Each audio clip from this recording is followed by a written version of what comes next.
Welcome to the Dr. Dad's podcast, where a naturopath and chiropractor come together each week to share lifestyle medicine, health advice, and inspiring interviews with some of the top experts in health and wellness, bringing you the latest in nutrition, exercise, ancient healing, toxins and detox, your microbiome, mindset, hormones, brain, and much more. Stay tuned. We're going to teach you how to experience growth daily. Hey everybody, this is Dr. David Wardy coming at you today with another episode of the Dr. Dad's podcast, and I've got my main man, Dr. Nick Jensen, with me today. What's up, brother? Yeah, living the dream, buddy. It's been a beautiful summer, lots of playtime outside, and speaking of play, we're going to be talking a lot about that today with our amazing guest. Buddy, we've been wanting to get Ryan Hurst on to our podcast for so long, and so we're so grateful that he's been able to grace us with his presence from across the pond. So I'm happy to be here, buddy. So I'm going to introduce Ryan in a second, but we got Ryan on with us today. He's coming from Osaka, Japan today. So it's Wednesday where he's at today already. So I want to tell a quick story before we actually get going here today. If you guys don't know, I was an athlete, and we've talked about this on and off for most of my life. And right after college athletics, I was still always training pretty regularly in the gym, 5-6 days a week. I was doing CrossFit and lots of weightlifting. And really, that's honestly where most of my journey started was with weightlifting in high school. And then, it transformed to like Olympic lifting in college. And I had strength coaches and stuff when I was at Division I football. And so most of my background, I built my body primarily in the gym, doing most of what I think most athletes do, which is this weight routine and Olympic lifting and more of the normal things that we see in the gym with bars and levers and all this stuff.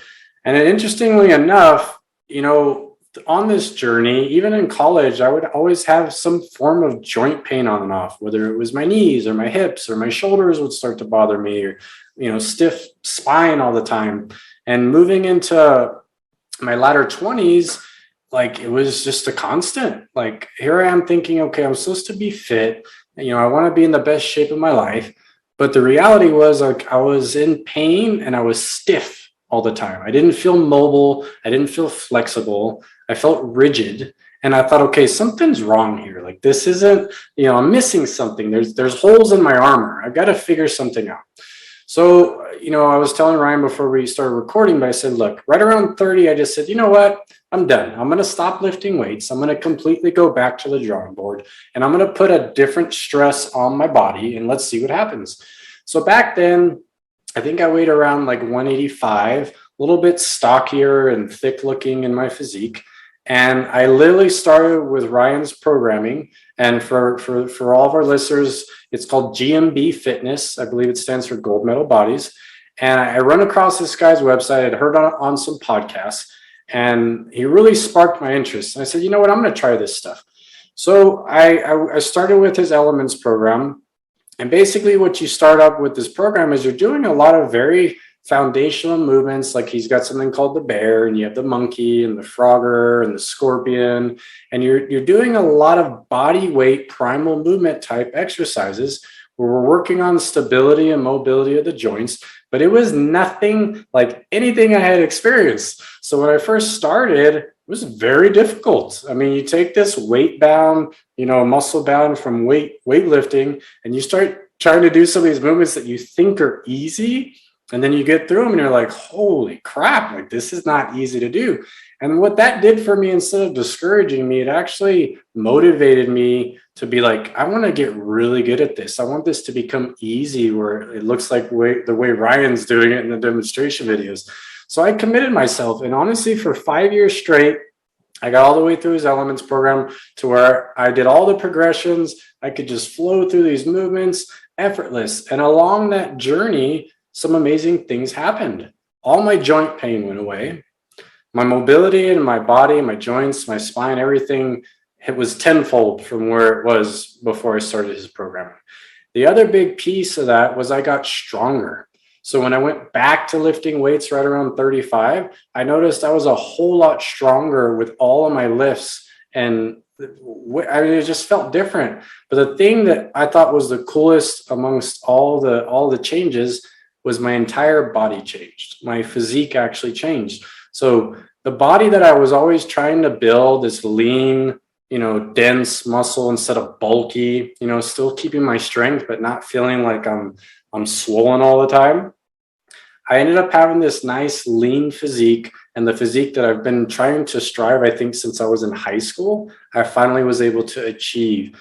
And it's just kind of like that saying, and we'll talk about this in a second, but the body's like glass, right? You put a different stressor on it and it will mold differently. And that's exactly what happened. So without further ado, everybody, Ryan Hurst is on our podcast today joining us, and I'm super excited to really dive in with stuff with him. Best intro I've ever had in a podcast. Thank Awesome. you guys for having me. Awesome. We can just end here. Thanks everybody for listening. So Ryan, thank you, man. Like, really appreciate what you do and how you're sharing this with the world, because it did change my life. And like, we were talking with Nick earlier. I passed this stuff on to Nick. Nick's the big yogi, and the moment I showed him this stuff, his interest, I could just see it in his eyes. He's like, what are you doing? What is this stuff? This is super cool. And then now he's got the bug, right? But tell our listeners a little bit about how you got started with this stuff. And then, let's just go from there, man. You guys are incredible. I thank you so much for having me on here. Just sitting here listening, especially even before we started recording, I was like, oh my goodness, I got to step my game up on this podcast today. I tell you what. One thing quick before I get into a little bit about myself, you did say something, and I think it's fabulous. And this has actually been kind of how I've been living, if you will. I don't want to create a body. I do the things that I want to do, and the body becomes. That's kind of the thing that I'm after. And it's always funny because I'll go and teach a seminar or something, and people will be like, I thought you'd be bigger. And then my joke is, I thought you'd move better. But anyway, that's whole. So anyway, Ryan Hurst, originally from Wichita, Kansas. Kansas boy, born and bred there. When I was 18, left. Went to university at Kansas State University for a couple of years. I actually transferred over to university here in Japan as an exchange student for martial art, and where I was doing kendo and judo. Ended up moving into my kendo instructor's house with his family. Did a thing called uchideshi, which is a live-in student. But growing up in Kansas, though, I was a gymnast, and I started gymnastics at a really, really early age. Ended up doing gymnastics until I was 18. And I was on a competition team. I mean, that's what I did. But I could never sit still. I was either doing gymnastics, I was outdoors doing my thing with my dad and Boy Scouts and stuff, or when I was in junior high, I actually started martial art. And so that is really kind of what got me to Japan, was my interest in martial arts. Thankfully, I had my background in gymnastics, which played a huge part. And I had some very, very incredible coaches. That was my thing. So gymnastics was Mark Folger. Then in martial art, Michael Sheehan. He was the guy who actually sparked my interest for Japan. He had lived in Japan for, I believe it was like 25 years. He had to move back to Wichita, Kansas to be with his father because his father took ill. So, he was a very high-ranking martial artist. And so he kind of sparked that bug for me. And I'm the kind of guy who doesn't really half-ass stuff. I kind of like to jump right in. And so he was like, hey, if you want to learn more about Japan, you should go to Japan. I was like, oh, I'm going to Japan. Had no idea how I was going to do it. Ended up, falling into stuff, basically is what it is, and had a great, at Kansas State University. Was very lucky because they started the first Japanese class. I was in the first Japanese class that they offered. That instructor took a liking to me. Was like, hey, you want to go do a homestay in Japan? I was like, yes. So ended up doing that. Went to university over here in Japan. I guess in the United States you say college, but ended up staying. And so I've been in Japan now, just telling Nick, for about a total of 28 years now. So I will be 50 in October. So pretty soon I turn 50 years old, and over half of my life I've been here in Japan. Long story short, I know this is getting really long, but basically here in Japan, I came over, graduated, ended up working for a Japanese company, suit and tie. Did that for a year, wasn't my thing. And I ended up being hired by a martial arts complex, a shrine, actually. I worked at a shrine. Inside the shrine, there's a martial arts complex here in Osaka.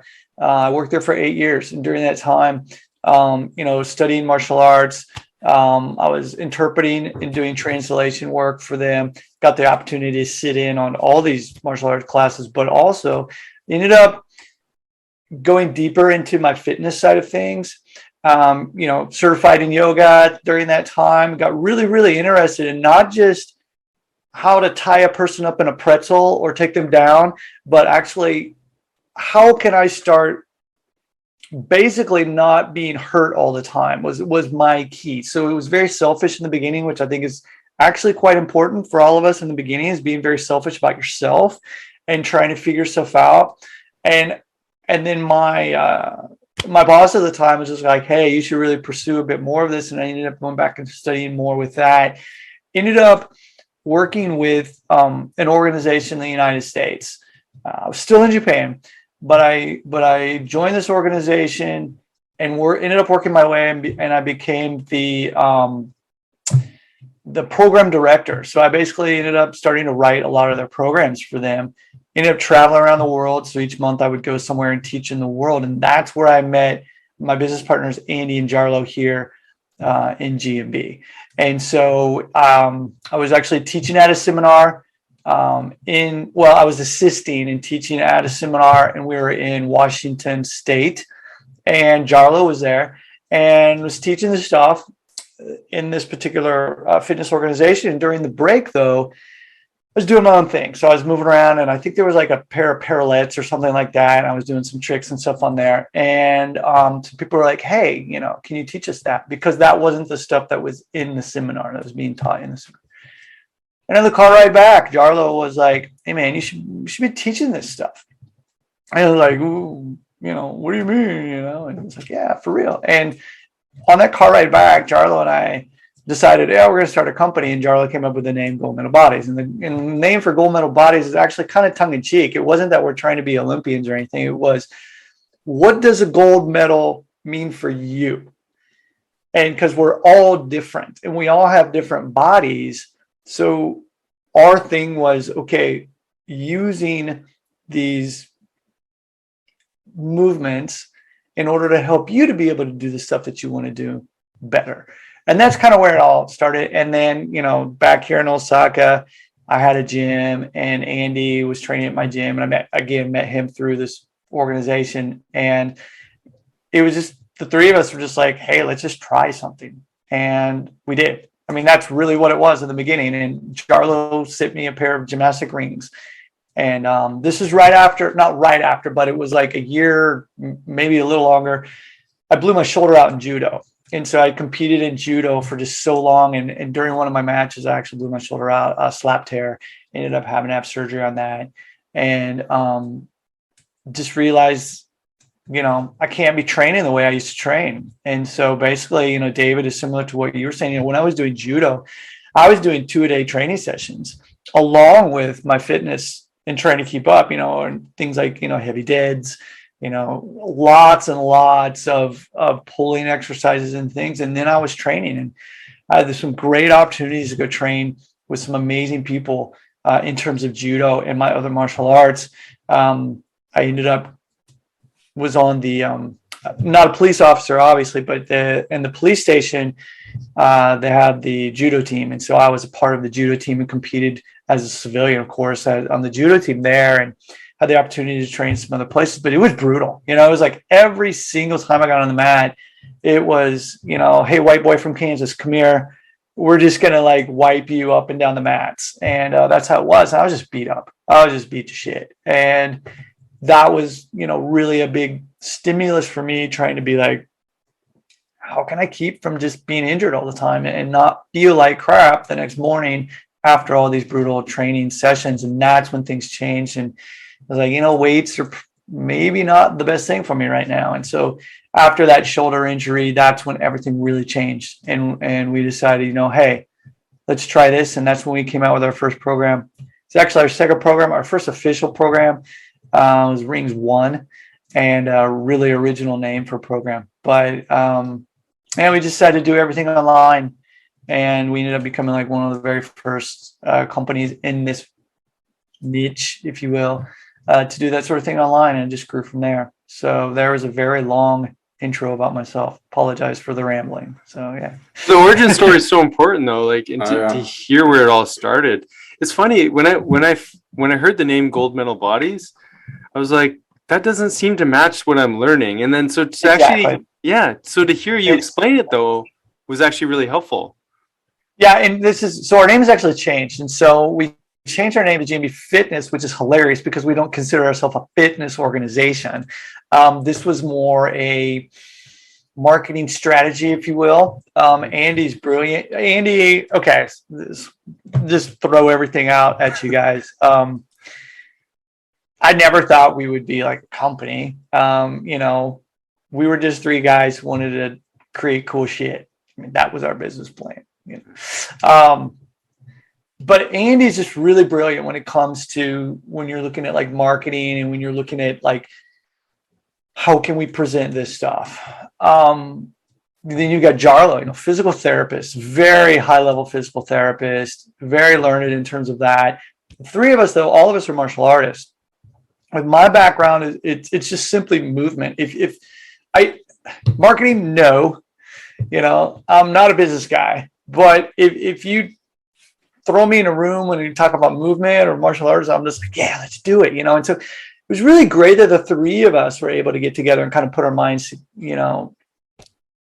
together to try and figure things out. And so the Gold Medal Bodies thing was, again, it was just Jarlo and I just kind of be like, hey, let's try this thing. So that's where it was. It wasn't a very well planned out sort of thing. But yes, if you think about the Gold Medal Bodies in terms of what do you want a gold medal body for? And so in the very beginning, we did try and explain that, but it was just difficult. And so GMB Fitness, and we would love to change the name of the company, to be honest, to something that better suits what we do. Heck, someday maybe we will change our name. Who knows? But it makes sense with your with the story. Does it make sense right? now, though? Oh, right. Yeah, for sure. Yeah, yeah. So, because I mean, when I'm watching the videos, I get the sense that this is really about empowerment and in our own personal experience. Right. So in hearing that story, the way you just delivered it, it completely makes sense because we all have our own personal goals. We all have our own personal obstacles and we want to get to the best fitness, flexibility, strength that we can experience, not in comparison to, right? Yeah. And that's it. And so, our big thing is physical autonomy. And that's what it's all about. I mean, that's, again, if you're, coming back to what I said earlier, being very selfish about yourself. And the thing is if you don't know not just what you can do, but more importantly, what you can't do, then you won't know if you have that physical autonomy. And so really that's what we're after. And yes, I am the dancing monkey for GMB in the sense that I'm, in the videos and my face is all the thing, but it's not about me. And this is why it's so important that I don't have my shirt off. I do this stuff in jeans. I'm like, okay, really trying to say this is simply an example for you to start working to use the AAA framework to assess where you're at, to address the issues you've got, and then apply the necessary protocol to help you to be able to do the stuff that you want to do in your life and do less exercise and more of the stuff you want without discomfort. And that's all we're after. So, again, I'm 50, but I'm not trying to say this is for old farts. Okay. It's really trying to just figure out exactly what do you need. And then here you go. Here's an example of how you can start working. Again, like, David, you were saying with the foundation movements, and we all need to move better. I think really that's all it comes down to for me. If you can't move better without load, why do you think you're going to be able to move well with load? And that's all I'm trying to get. I'm not trying to tell anyone here that barbell work or anything is bad. I mean, I do, like, for example, I just started a brand new program with this company called Mountain Tough, which I think is amazing. It's some hard stuff, and using a ruck, and weighted sandbags and things like that. I do that sort of thing, but as I'm going through this program, it's funny, from my position, if I didn't have this background of being able to first move well, this program would kill me. And I'm seeing this with a lot of people that come to GMB where they do something before And I'm like, yeah, of course. I mean, of course you're going to get injured when you do that because you don't actually have the strength, flexibility, and control in your body right now at a foundational level. And when you start to do that other stuff is going to happen. And so again, not that other programs out there are bad. I'm not saying that. And you guys get this, right? It's just that if we can really focus on what we not just want, but what we need, and do it in a way that's going to allow us to just step on the mat every day and see improvement, then hey, life gets a lot more fun. I think the coffee's kicking in is basically what I'm trying to say right now, guys. Hey, it's 6 o'clock Ryan's time, everybody. It's 6 in the morning, so he's up early for us today. Cheers, yeah. So Ryan, I love the way you're explaining this because a couple things. You know, one of the ways I always describe it to my patients, because this is a big rehab thing I give a lot of people. Because I'm big on, I don't have time to do the self-care and help them with the rehab in the clinic. Right. So I always have to have these outlets I can send them to say, hey, here's a good teacher, go do his stuff. And I'm always talking about your stuff. But the beauty about what you're kind of describing right now is, you know, growing up as an athlete, they just threw weights at us. You know, I had weights thrown at me at like 15 years old, like as I was stepping into high school, with zero foundation of like, do you have stability in your joints? Do you have the flexibility, the mobility that you need? And so you start building this body and there's these huge like holes in your armor. And then you, like you're saying, you know, as a young kid, we're pretty resilient and you could take a lot of that stress and handle it. But as the body gets older and you're trying to put that same stress, it's not going to handle it as well. But honestly, this is the foundation of what you guys are teaching. I always tell everybody, look, if you can't move your body without weight efficiently, you have no business picking up a weight of any kind. I was like, so start with just your body weight. Yeah. Challenge yourself in that capacity first and max it out. And then once you have good control of your own body and your own body weight, then you can start adding weight and doing some of these other things. But it's so upside down for most people. It's the opposite. Like you're saying, they go through these crazy programming, whether it's CrossFit or Mountain Man Fitness. I mean, there's all kinds of stuff right now. And then what happens? They start hurting. They start having shoulder problems or hip problems or back problems. And then they wonder why. And then you roll out a program like yours and you start trying to do these movements and you're like, holy crap, I can't do this stuff. And for me, like I said, it was very invigorating of like, holy crap, like, why can't I do this? I really want to be able to do this. And so I think this should be what's being taught to kids, like right out of the gates for any sport, like anything, because you can't be efficient at any of the lifting or any of these other things if this stuff is not in place. So that's first and foremost. I mean, that's what I love about what you guys are doing. The other piece of that is from just a rehab standpoint. And like you were saying, like, it really doesn't have anything to do with age. So whether you're 12 or you're 50, this is applicable to anybody's body because it's going to show you where you need to improve, you know? And then a lot of people, like I'm saying, they struggle with these daily pains and aches and things, and they really don't have to because the answer is there, but you just kind of have to go through a process like this to find those weak points and then start to fix them over time. And that's my story, right? I mean, that was me. Like, you know, like it was all new to me, but you know, when I first came across your stuff, I remember reading all the testimonials on your all's website, and they were all things like, I've had pain for this long in my life, and now after doing this stuff for a couple of months, my pain's gone. Other testimonials were, you know, my bench went up, my squat went up, my deadlift went up. You know, I got stronger. So where I plateaued in the gym for years, once I started doing GMB, you know, the ceiling rose very quickly, right? Yeah, so there's so many aspects of what you guys are doing that helps translate into anybody who's on any kind of fitness journey whatsoever. And even if it's not a fitness journey and you just don't feel good daily and you're not moving well, this is a great starting place to start. Again, man, I'm glad we're recording this because that's going right up on the website, and I'll pay you later for that. Really appreciate it. You have so many good points. I mean, you brought up, and I really appreciate you saying that. I want to say this for, you know, your listeners too. Just, you know, yes, GMB is my thing. Okay. But it's not just trying to pump out our programs, if you will. It's really over the years, I mean, it's 12 years now that we've been official in GMB. We're constantly changing because we understand that we can be better. And so similar to what we want out of all of our clients is, okay, how can you just be a little bit better? And the only way you can do that is by assessing and truly, truly taking a look at yourself and saying, okay, not where you were 10 years ago, but where you are right now. And I think this is a big thing too, is we get people who come in who like yourself, and back in the day, I used to be able to, okay, great, cool.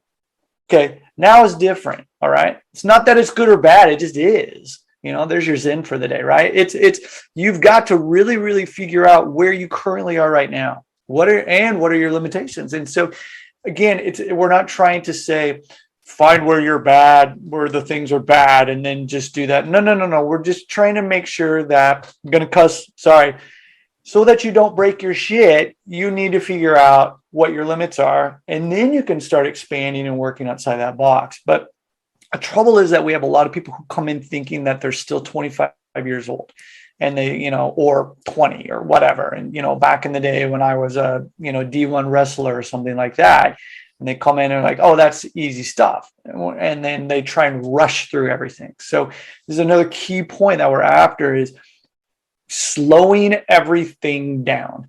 And this is huge in GMB. And it doesn't matter what movement you're doing, slow it down, because that brings awareness. And awareness is the key point to allow you to be able to assess and truly see what's going on in the body. And I like to have fun with this, and that I'll show a movement and I'll ask people to do it as slow as possible. And people have trouble with that, even if it's a, air quote, basic movement, because typically people miss out on the transition. And there's three parts of the movement. We know there's the beginning, the middle, the end, and you can look at it another way as the entry, transition, and the exit. And the exit can therefore become the entry to another movement.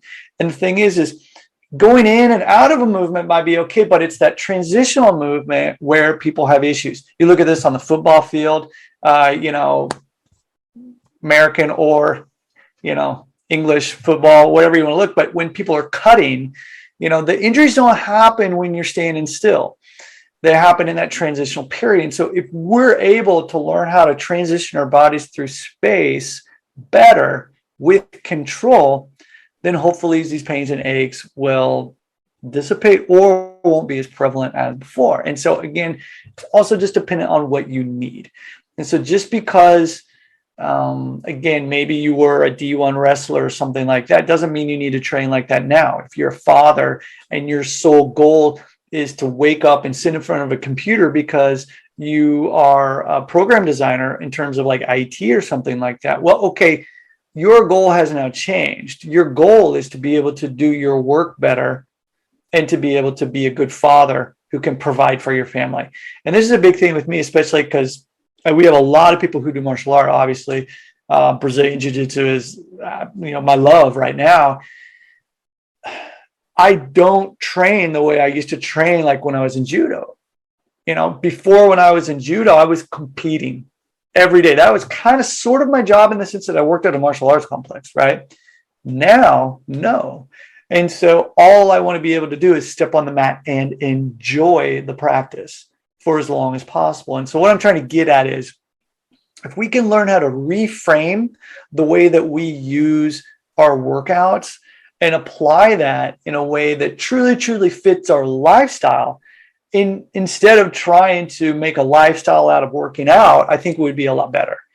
And so, people might be saying, well, Brian, what are you talking about? Working out or whatever isn't important. I'm saying, yes, it's important, but trying to have that balance in your lifestyle, I think, is more important. And so, for example, not more bench press, not more squat, if that's not what you need, more actively just walking around, not maybe sitting in front of the TV for 2 hours a night, okay, or whatever. I'm not trying to say you should be primal or do all this other stuff, but just simply think about how can you actually use your body more efficiently and better to be able to do the things you want in your life. And that's why in GMB, we don't encourage people to do more GMB.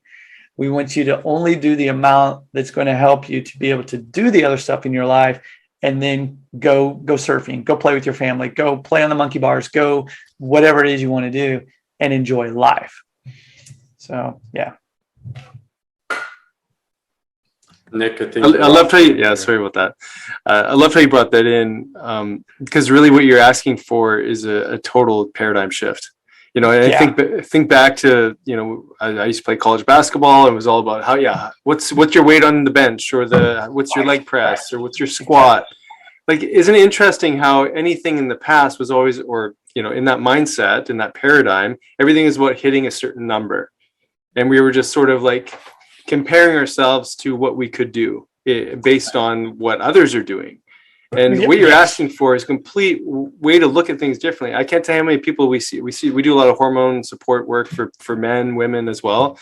But men, the story is always, this is what it was like. I used to play soccer or basketball or whatever. And I used to glory days. The glory days. Yeah. And they keep saying, I want to feel like that again.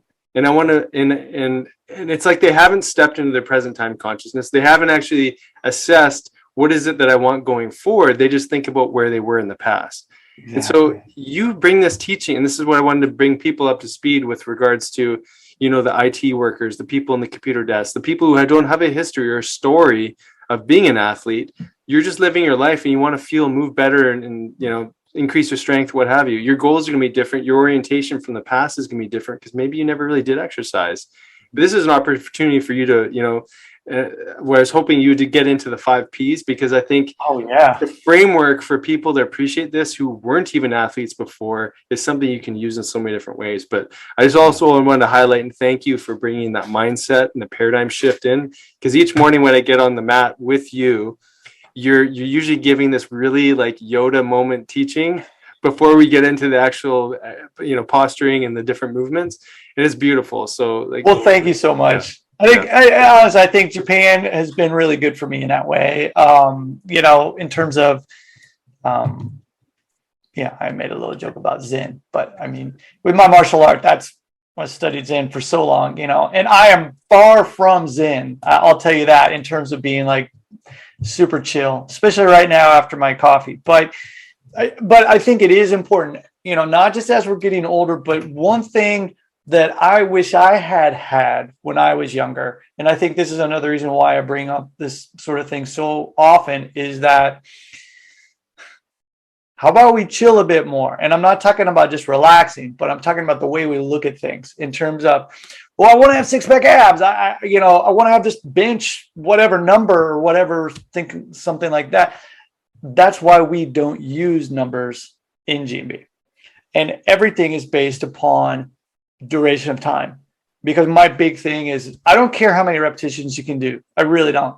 I want you to do a single repetition as beautifully as you can, and then try and do another one. And so I want you to be present in the moment when you're doing that. And we can get lost on numbers. I'd say this all the time. People are, remember having a guy saying, I can do 100 push-ups. I'm like, cool. How many of those push-ups do you do as perfectly as you possibly can? Or another way to look at it, when does your form start breaking down? He's like, I get to 20. I'm like, congratulations, you're doing 80 crappy push-ups. Therefore, you're practicing being crappy. And we don't want that. And so this is why we look at duration of time whenever we're doing anything, going into the 5 Ps here. But, really, really focus on the quality of your movement, because how you do anything is how you do everything, right? We know that. And so the way you sit, the way you listen to other people, you have a lot of stuff going on in your head. Are you just trying to think about the next thing you want to say? Or are you actively there in the moment? I mean, I'm trying to do that with my daughter, especially right now, and it's tough. Certain things I would love to say to her, to this 15-year-old, but I just try and take it in and have my Zen moment, and then say, okay, sweetie, thanks, instead of going, what the hell are you thinking right now? Okay. Going into the 5 Ps though, we do things a little bit differently. We do things a lot differently in the way that we work out. One thing is, workout, okay, that's cool. Exercise, cool if you want to use that terminology. But I kind of like to reframe things, and instead of saying workout, say session. The reason why is everything that we do is based upon practice. As a matter of fact, our platform that all of our programs sit on is called Praxis, which means practice, right? And so the reason that it's called practice is because if we bring the focus to, again, how well do you perform a certain thing, it simply comes down to practice, how well you practice this. So in starting off, each session is based upon a skill or maybe two skills. And so in order to make sure that we're ready for our session, we prepare ourselves. So this is the first P. We have prep. The prep is going to be looking at the joint. So we're focusing on the major joints that you're going to be using based upon that particular skill that you're doing that day.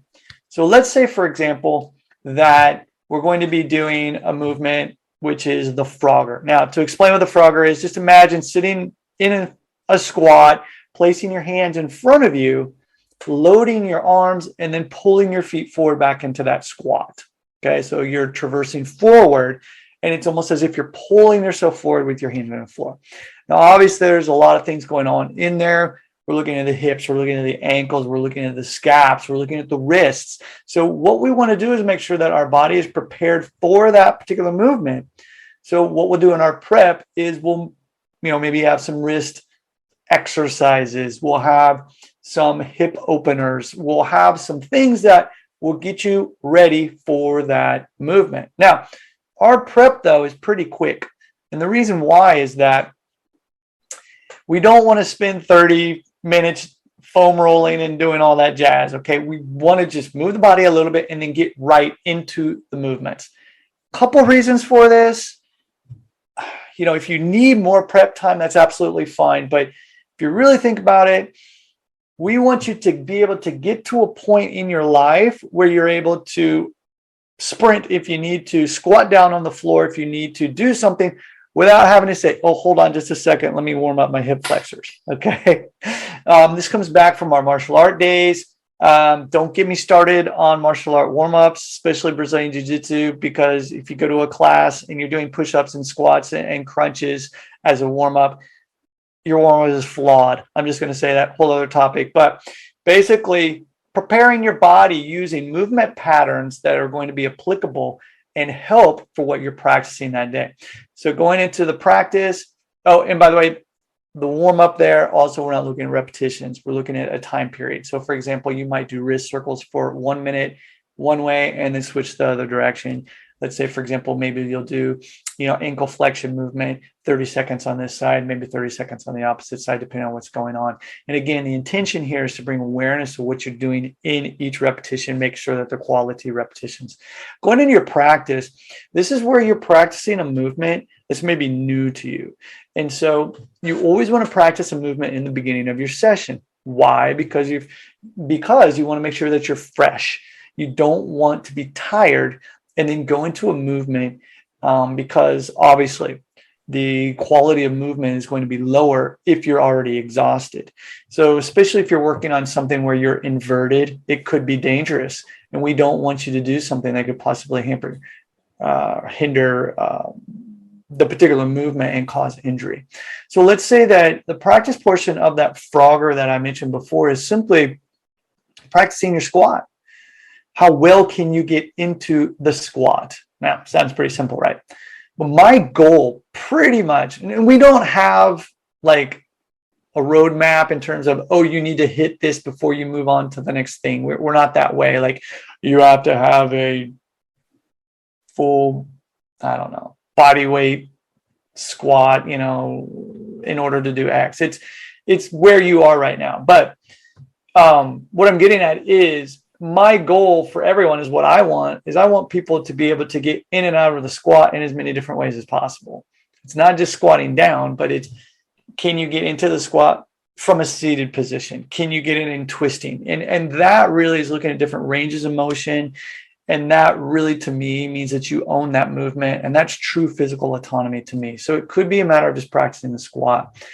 If you've got time, it could be maybe you spend 5 minutes working on that squat. It doesn't mean continuously, though. It's you try it, You give yourself a break. You think about how'd it go? What do I need to do for this next repetition? And then you do that. At any point, it should be a conscious effort with awareness, and you're not trying to wear yourself out when you're doing this. Again, as you graduate to other movements, let's say you're working on the handstand, it could be, kicking upside down. You don't want to be like the Energizer and just do like 100 kickups. That would be silly. One repetition, highest quality movement possible. Give yourself a break, then do it again. So our next thing is play. Now, play is not something you find that I'm aware of in too many fitness programs. Okay. You're looking at maybe like parkour or, some other modalities out there, you might find this. But play to us is taking a movement that you're already fairly comfortable with, reframing the way that you look at that movement, and seeing opportunities within that movement. We're basically exploring a movement. This could be as simple as taking a movement like the push-ups and trying to shift your fingers out to the side just to see what changes within your body. Exploration. But the thing is you're already using a movement, again, that you're comfortable with, so you can do it safely. And by doing that and slowly looking at things from a different viewpoint, you're expanding the range and the box, if you will, and making that box bigger. And this is where some aha ideas and things can come up that you maybe wouldn't have looked at before. So let's say, for example, in this case, I mentioned the Frogger earlier. And typically in the Frogger, we have our arms straight. But what if you were to, for example, possibly bend the arms just a little bit? And then you notice that you actually started flaring your elbows, which we don't want because that puts too much load on the shoulders. So the thing is you find that you tend to flare your elbows a lot. And it's because your fingers are facing forward. But like I mentioned earlier, if you were to turn the fingers out to the side, you notice, oh, wow, that allows me to keep my elbows in. And so there you just learned that if you were to apply that principle of simply externally rotating fingers, when you go back, not just for the Frogger, but if you're working on your push-ups or something like that, you now know that by turning the fingers out, you can keep your elbows in, which will help you to hopefully keep you from shrugging your shoulders, which will, in essence, solidify the entire structure, which will create a better base. And there's just so many different things going on here. But if you were only focused on cranking out push-ups or just how many Froggers you can do, you could miss out on the beauty of exploration. And so this is why we have play in there, something that I guide you through, of course, when you're going through elements. So it's not just me throwing a bunch of random stuff at you. The next order of business is typically where most people live in their workouts, and that is push. And so within push, we literally want to push you and have you push yourself. And so you're taking a movement, again, that you're very comfortable with, and you're probably going to regress that movement. So let's say that you're able to do a full push-up, legs locked out, you got those quads, you're squeezing them, you're squeezing your butt, elbows are in, you can do solid push-ups, but that's your highest level, and you can only maybe do one or two. During the push section of this, we're not going to ask you to do full push-ups. You probably come down to your knees, okay? And so what we're after here is looking at duration of time, let's say 45 seconds, being able to do work during that time without stopping. That's very important. And so what we're looking at here is building this strength endurance. We're looking at adding in volume. We're looking at increasing the intensity.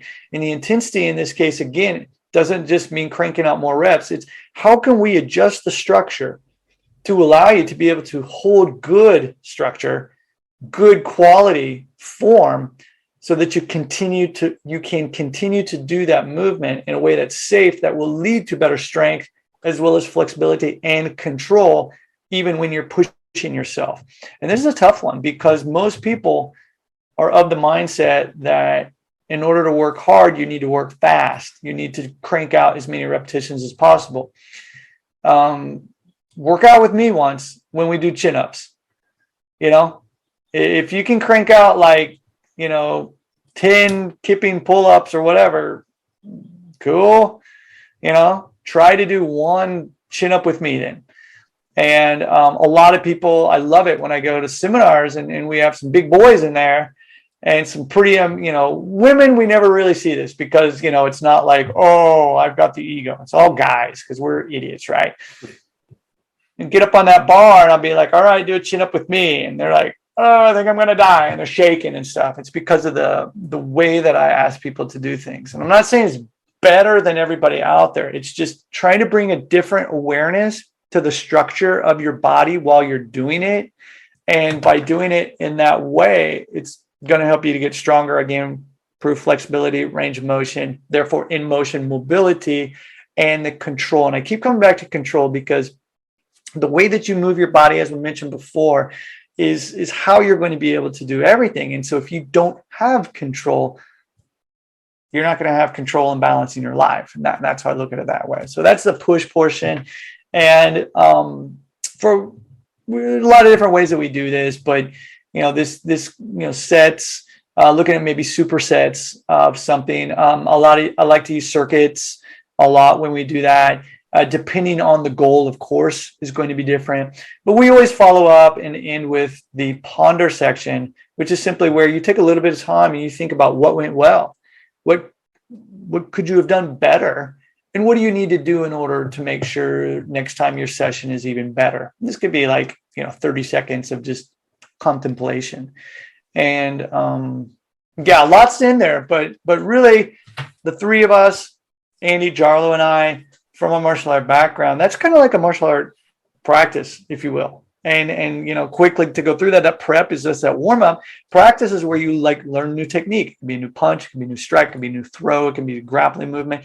Play is where you actually partner up and you say, okay, what if this person does, therefore, okay, you need to make an adjustment here. Push portion is actually the sparring, the randori, where you roll. It's where you really try and take the things that you practice and put them into, motion, if you will, and really see if they work for you. And then the end of the practice, you really think about what went well. And for my martial arts artists, if you're out there and you spar, this is where you go home at night and you sit in bed and you wonder how that guy threw you and you weren't able to block his throw, So anyway, but long drawn out thing there. But basically, this is much, much more than just simply showing up and cranking out as many push-ups, squats, and whatnot as possible. Well, Ryan, one of the things I love about what you're talking about is the power's in the process, right? When I went through your programming, one of the things I loved about it was there was this nice, very ease of progression as I was learning the movements. So I started with the foundation basic movement, and you would just go real slow, like you're saying, have the awareness, feel your body. What is this feeling like? And then little by little, as those skills are developing, then you would give us a little bit more. And then you just tack on the next little step of that same movement, but I'm going to add a little bit of a tweak to it this time. Mm-hmm. And little by little, it's very stealthy, but all of a sudden, within a couple of weeks, you're just flying through with the more ease in this movement and more awareness of your body. And they get a lot easier, the movements. And then the thing I loved about it towards the end of the programming was all these movements that I had learned separately. When we started to do more of the push and the play, we were just chaining them all together, which there was a whole other dynamic to mixing the A-frame with the bear, with the monkey, with the scorpion, and then you're doing the flips, and then you're doing the handstands, and all of a sudden this beautiful thing comes together at the end, and yet the process had it all separated at the beginning. But that's when a lot of the fun starts to happen, is when you get to chain these movements together, and then you get that big workout component of how long can I go and throw these movements together, and what kind of endurance am I going to have when I do these things. And that was the kicker at the end, man, because I remember I even was training a patient of mine to help him rehab, and I told him, I was like, you're going to be doing handstands by the time we're done. And he looked at me, he didn't believe me, but yet he was doing handstands at the very end of the programming, just because we had taken our time over a bunch of months and gotten him there. But the other thing I wanted to mention was, you're talking about awareness. And I think so many people that when they're in the gym, whether it's a gym type thing, fitness, or it's sport, there's not a lot of awareness of where their bodies are at when they're doing these things. I feel like it's kind of taken a back seat to just like moving, right? Like you're saying with the push-ups, right? Yeah. For me, I noticed there was this huge neurologic component of everything that we're doing. And I would get this like high after I was done with my sessions with you. And it wasn't, it's different than the endorphin high. Like you feel Right. this, Yeah. there's an endorphin runner's high, but it's not that. It's something very different. And the way I would always describe it, and I would tell Nick that, I'm like, you get this high when you're done, and it's almost at the brain level. And there's this connection between brain and body that you're not able to achieve with other types of stuff that you do. And it feels amazing when you're done. And there's just, you can feel connection there.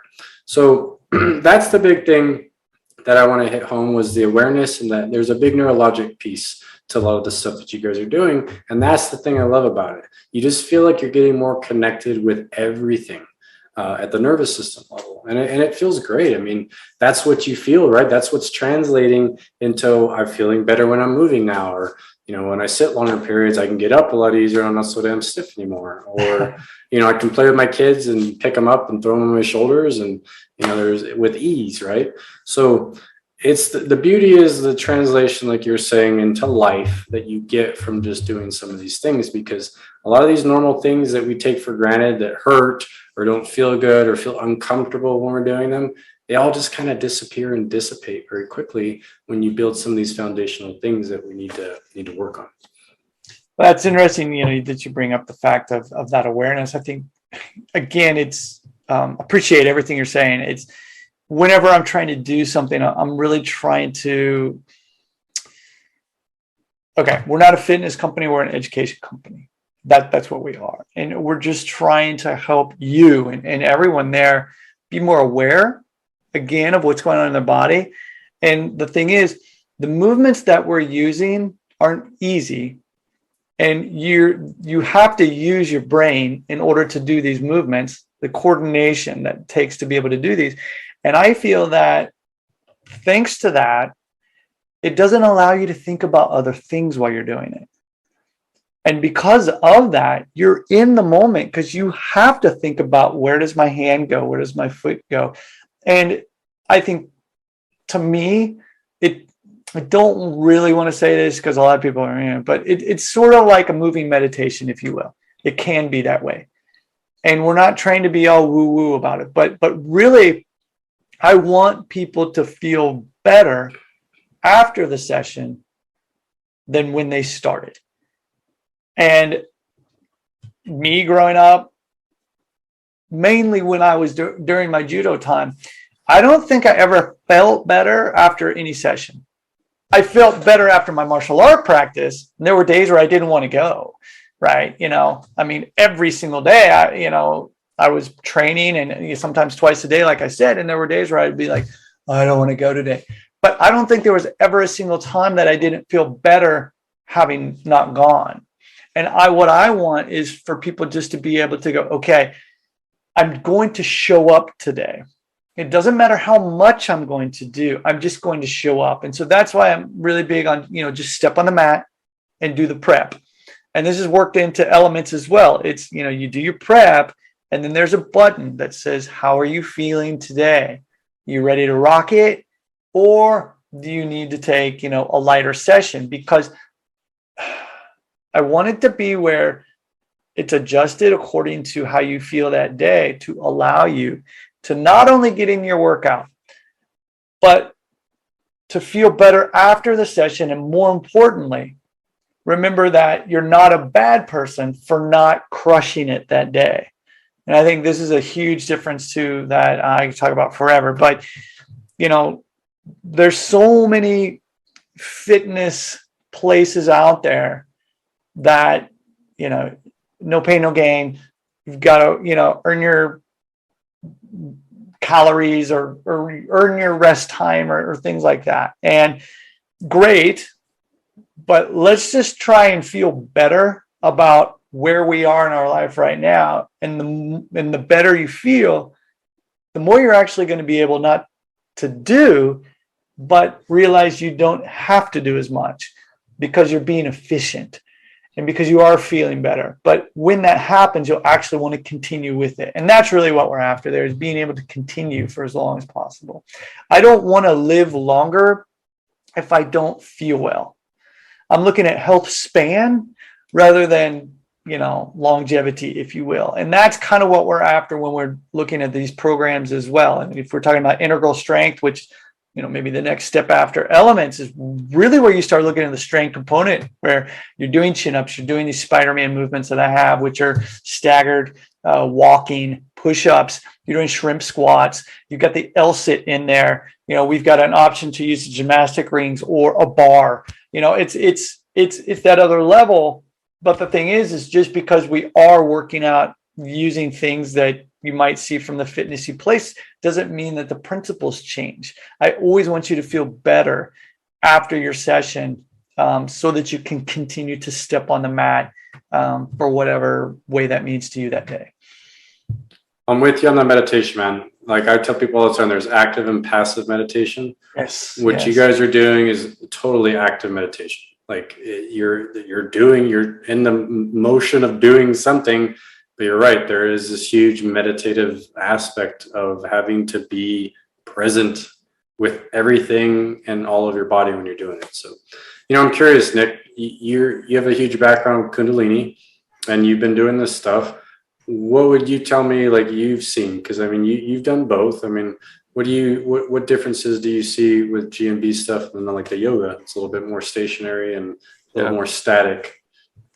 Yeah, I mean, one of the first things I realized was that I was getting excited to get up every morning to go, and like I can't say that every morning practice is always like that, whether it be the gym or even doing a yoga set, whatever that may be. But I remember the first like 3 weeks of Elements program. I was like, I can't wait to wake up the next day and do this. Dude, that's really cool to hear. Yeah, no, it was. I was checking in with myself because I was like, I don't know if I've ever really felt like that. Like I was thinking about moving in these ways that, like during the day, and like I think about what does a handstand feel like, and I started thinking about like just moving my body in a way that. And David, you hit something that I think is just so important. It's that neurological input. I know that your program isn't called Primal Movement, but there's something really magnetic, or I don't know what the word is, but it really pulls you into wanting to move in these primal ancestral kind of ways.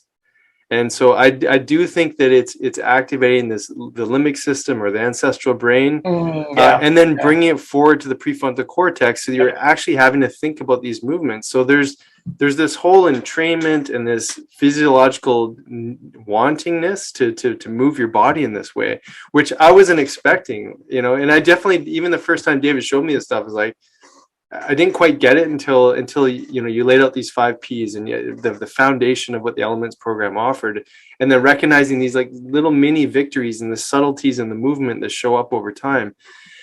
That was so rewarding. And what I realized was that I started to get into a place, okay, well, I have to do this. I have to be able to get this. And I recognized that I don't want to do Elements every day. I want to seed it through my week, because I was trying to like get to the 43 sessions right off the bat. Yeah. Dude, huge. Sorry to interrupt you, David. No, please do. Thing, it's so difficult because, I mean, okay, the goal of Elements is to get through Elements in order to realize that you don't need to get through Elements. It's like one of those koans, if you will, because the thing is just like you said, people get so focused on nailing a trick or saying, I want to get, it's just like those abs. And all we're trying to do is really get you through Elements so that you can really get a feel for the method that we're after and understand that it's not about getting the skills. It's about simply showing up every day wherever you're at, right? But the way to do that is, like you said, is to be excited about it and to feel that. And that's really what I want. And that's why in the beginning, it's slowly working up to these different things and giving you these challenges as you go to the end. We have so many people get hung up on trying to get, for example, a stall or into that handstand. And again, it's my big thing is, that doesn't really matter. And this is really tough to people when you say that, because yes, I mean, I've chased skills my whole life. That's what it's after. But if you realize, and everybody says this and things, but it's how you do what you're doing right now is the only thing that matters. And this is why, maybe this is going to sound cocky, okay, but if there was a particular skill I wanted, whether it be the one-arm handstand, the one-arm chin-up, or anything like that, there was no doubt in my mind that I wouldn't get it. The thing is, though, which is a little bit different maybe than other people, is that I never expected myself to get it within a time frame. Right. If that makes sense. This is from my gymnastics coach, Mark Folger. I don't ever remember a time where how many of these do I need to do in order to get this? It was never that. It was always, you do it, you mess up, you take a break, you go try it again. And you got feedback in order to make a little tweak to make it. I mean, that's my entire life, to be honest. And I think this is sorry, I'm getting a little excited here. What's difficult is that I'm very weird in that I can take a single movement and literally work on that single movement for a month and be happy. Whereas other people are like, okay, I'm bored. What's the next sparkly, shiny thing? And so when I'm programming things, I always need to remember that people don't think that way. So this is why we're trying to add in that freshness, trying to add in that novelty, if you will, in a way, though, that's going to still give the same results in further, improving the foundations. And so that's why, when I first took my idea of elements to Andy and Jarler, like, it was originally just those 3 movements, bear, monkey, frogger. They're just like, that's it. I'm like, hear me out, guys. Hear me out. So the way I look at it is you've got the bear, the monkey, and a frogger, but everything expands from that, right?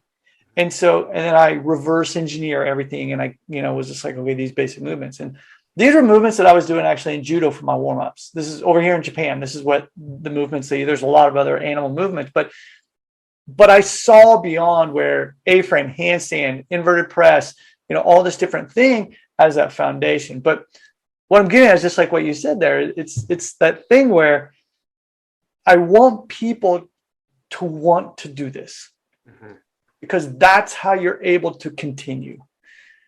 And if it were only about getting a particular skill, you start feeling bad about yourself for not getting that skill. You get frustrated. You get upset. And I don't want that, because frustration only breeds more frustration. And then you go out through your day going, man, I can't believe I didn't get that. And that, leaks into all the other stuff. And to me, I just don't think that's any good, because I've gone through that so many times. And I just really want people, I want to drip things out and look at these small wins and really, really celebrate those small wins. And also understand you're not a bad person if you don't get that skill. Because to be honest, it really don't freaking matter. It's not going to cure world hunger, okay? It's going to help you to feel better, which is very important. But if you don't get the handstand that day, it's still cool. And this, maybe end on here, I don't know, but I don't want anyone to ever have a bad session. And the way to never have a bad session is to always see and pick something that you learned that day. And if you learned something that day, congratulations, you had a good session. That's it.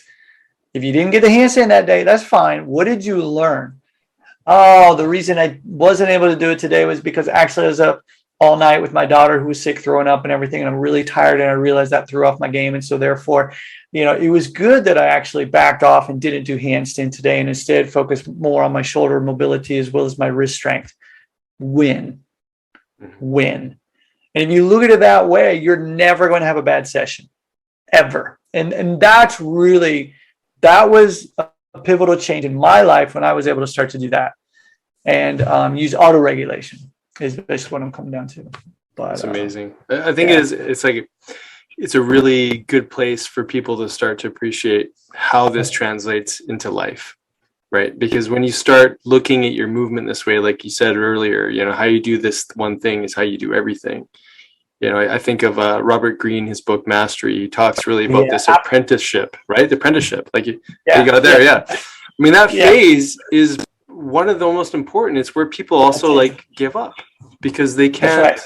We can't just appreciate that we're learning. How could you possibly be good at this? You're learning, right? And that's why I use the phrase "embrace the suck." A lot of people misunderstand when I say that. They think, "Oh, it's got to be hard." No. Understand, you will suck. You're going to suck at this movement. Embrace that. Yeah. This is your time to learn. There's nothing expected of you. Yeah. You know, like that's wonderful if you think about it that way. Yeah. And this is going to sound horrible saying it this way. The more you suck faster, that's horrible. The better you're going to be. And so just embrace that. And sorry to interrupt you again, but exactly. That is another reason why our GMB training program, if you want to become a trainer, it's called the apprenticeship. And it's because, I mean, again, here in Japan, it's kind of, you know, way you look at things, but it's your opportunity to be able to just be. And during the apprenticeship, this is we have a test, an exam at the very end where it's 10-second handstand hold, and we've got all this stuff laid out. But here's the thing. I don't really care. I don't care about you being able to do a 10-second handstand. We have so many people who actually don't get a 10-second handstand. They graduate and they're great trainers. And the reason why is because the only thing we care about is how did you go through the apprenticeship? That's all that matters. You know, like, were you good to yourself? And did you listen to your body as you're going through it and make those adjustments according to what you needed that day? That's how you get good at anything. How long is it going to take for you to get a handstand? As long as it takes, because it doesn't matter, right? And so you guys got me all excited today. Yeah. But anyway, That's awesome. Well, Ryan, where do people go? You know, let's just lay it out because people are going to be excited about where to access everything. Really, yeah. And you got a freebie, like a little mini program. I know I did that before I started my elements, but just please share. Yeah. Don't buy any of our programs until you've looked at the YouTube channel and gone through the free stuff. We really just want to make sure that this is good for you. It might not click with you. That's cool. You can always send us an email, by the way, and a real person will answer your question and help you out. GMB Fitness, anywhere on the socials, we are there. YouTube, Twitter. I don't think we're not on TikTok. Instagram, Facebook, or whatever the hell it's called these days. I don't even know. And GMB Fitness. Check it out. Go to the website. Sign up for the free stuff. And start enjoy your life. journey. About it. Yeah. So. Awesome. Thank you guys. No, such a pleasure, man. This has been awesome. We really appreciate your time. Thanks for getting up early for us, man. It was good. Yeah. This was great, man. I got to ramble and just all jacked up on Mountain Dew. Yeah. Well, that's awesome. Ryan, we hope to stay connected, buddy. It's absolute pleasure. Yeah, thanks so much. Thank you, Thank you, brother. Thanks for listening. If you enjoyed today's podcast, please be sure to subscribe to the Dr. Dads and share with your family and friends. You can also follow and interact with Dr. Nick and Dr. David on Facebook and Instagram for a daily dose of inspiration and the latest in health and wellness. Be well.